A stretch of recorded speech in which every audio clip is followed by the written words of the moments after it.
ومن أحسن قولا ممن دعا إلى الله وعمل صالحا وقال إنني من المسلمين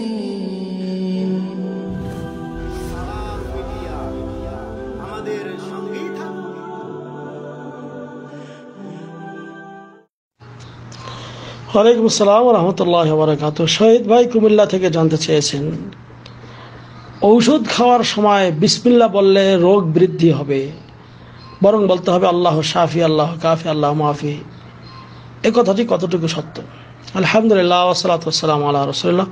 সম্মানিত ভাই, আমাদের সমাজে কিছু ভ্রান্ত কথা প্রচলন রয়েছে, যার কারণে বলে যে খানা পিনার সময় বিসমিল্লাহ বলা যাবে, কিন্তু ঔষধ খাওয়ার সময় আপনাকে আল্লাহ শাফি, আল্লাহ কাফি, আল্লাহ মাফি বলতে হবে। এই কথা সঠিক নয়, এটা ভ্রান্ত কথা।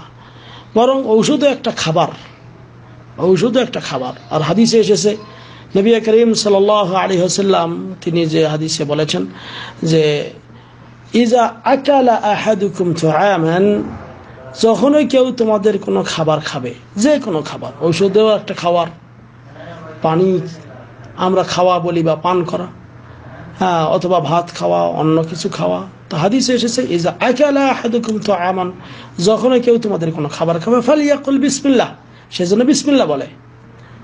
এমনকি ফাইন নাসিয়া ফি আউয়ালিহি, সে যদি প্রথমে বিসমিল্লাহ বলতে ভুলে যায়, ফালিয়াকুল বিসমিল্লাহি ফি আউয়ালিহি ওয়া আখিরিহি, যখন স্মরণ হবে তখন বলবে বিসমিল্লাহি ফি আউয়ালিহি ওয়া আখিরিহি। তিরমিজিতে হাদিস বর্ণিত রয়েছে, শেখ আলবানী হাদিসটিকে সহিহ বলেছেন। কাজেই এই হাদিস দ্বারা যেটা প্রমাণিত যে বিসমিল্লাহ আপনাকে বলতে হবে, হ্যাঁ, যে কোনো খাবার প্রথমেই। এখন কেউ যদি বিসমিল্লাহির রহমানির রহিম বলে, কেউ কেউ বলেছেন জায়েজ, তবে শেখ আলবানী রাহিমাহুল্লাহ বলছেন যে আমাদের উত্তম আদর্শ হলেন রাসূলুল্লাহ সাল্লাল্লাহু আলাইহি ওয়াসাল্লাম। কাজে রাসূলুল্লাহ সাল্লাল্লাহু আলাইহি ওয়াসাল্লাম এতটুকুই বলেছেন বিসমিল্লাহ, এটাই আমাদের বলা দরকার, বিসমিল্লাহ বললেই যথেষ্ট।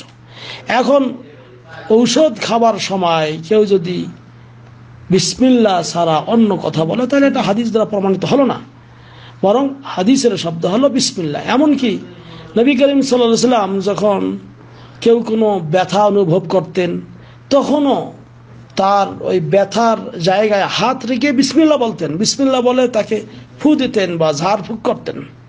যেমন এক হাদিসে এসেছে, নবী করিম সাল্লাল্লাহু আলাইহি ওয়াসাল্লাম বলতেছেন যে ইজাশতাকা আলামান ফি জাসাদি, নবী করিম সাল্লাল্লাহু আলাইহি ওয়াসাল্লাম যখন তার শরীরে কোনো ব্যথা অনুভব করতেন, ইয়াযা ইয়াদাহু আলা মাওযিআল আলাম, ব্যথার জায়গায় নবী করিম সাল্লাল্লাহু আলাইহি ওয়াসাল্লাম হাত রেখে ওয়ায়াকুল বলতেন বিসমিল্লাহ বিসমিল্লাহ বিসমিল্লাহ। তার মানে কি ব্যথাটা বেশি হওয়ার জন্য বললেন বিসমিল্লাহ? জি না, বিসমিল্লাহ বিসমিল্লাহ 3 বার বলতেন।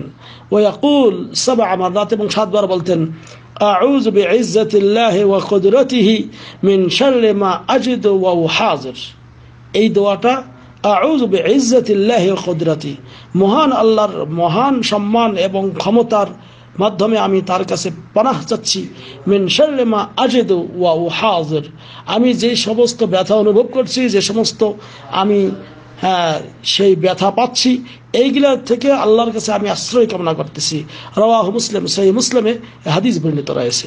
হ্যাঁ, যে কোনো ব্যথা হোক সেখানে আপনার হাত রেখে বিসমিল্লাহ বলতেন আল্লাহ নবী সাল্লাল্লাহু আলাইহি ওয়াসাল্লাম। তো বিসমিল্লাহ বিসমিল্লাহ এরকম করে আরো একটা হাদিস এসেছে যে বিসমিল্লাহ আরকিক মিন কুল্লি শাইইন উযীক মিন শাররি কুল্লি নাফসিন ওয়া আইনিন হাসিদিন ওয়া আইনিল লাম্মা ওয়াল্লাহু ইয়াশফিক। হ্যাঁ, এরকম করে সন্তানরাও যদি কোনো অসুস্থ হয় তাকে বিসমিল্লাহ বলে তাকে ঝাড়ফুঁক করতে হয়। তার মানে কি তার রোগ বৃদ্ধি হওয়ার জন্য? এটা সম্পূর্ণ ভ্রান্ত বাতিল কথা যে ঔষধ খাওয়ার সময় বিসমিল্লাহ বললে রোগ বেশি হবে, এটা ভুল কথা। বরং ঔষধ খাওয়ার সময়ও আপনি বিসমিল্লাহ বলতে পারবেন, এবং ব্যথা অনুভব হলে বিসমিল্লাহ বলে যে দোয়া শিক্ষা দিলাম এই দোয়া পড়তে পারবেন। আশা করে বোঝা গেছে।